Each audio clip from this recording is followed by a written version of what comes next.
Haemoglobin increase பண்ணுறதுக்கு சூப்பரான soup ஒன்று பார்த்துடலாம். சூப் பண்ணுறதுக்கு முன்னாடி சூப் பவுடர் ரெடி பண்ணிக்கலாம். ஃபஸ்ட்டு பாசிப்பருப்பை நல்லா சூடேற அளவுக்கு வறுத்துக்கலாம். அதுக்கப்புறம் 1 ஸ்பூன் மிளகு, 1 ஸ்பூன் சீரகம் போட்டு அது நல்லா பொரியிற அளவுக்கு வறுத்து எடுத்து பொடி பண்ணி வச்சுக்கலாம். முருங்கைக்கீரை சூப்பு தான் இன்றைக்கி நம்ம பண்ண போகிறோம். அதுக்கு ஒரு 4 பல் பூண்டு, ஒரு 5-6 சின்ன வெங்காயம் போட்டு நல்லா உரலில் இடித்து எடுத்துக்கலாம்.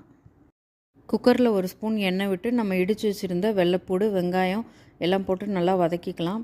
அதுக்கப்புறம் ஒரு தக்காளி போட்டு அதையும் வதக்கிட்டு நம்ம கழுவி வச்சுருக்க முருங்கைக்கீரை போட்டுட்டு நம்ம அரைச்சி வச்ச பவுடரில் 1 ஸ்பூன் போட்டு நல்லா கிளறி விட்டு 1 டம்ளர் தண்ணி ஊற்றிக்கலாம்.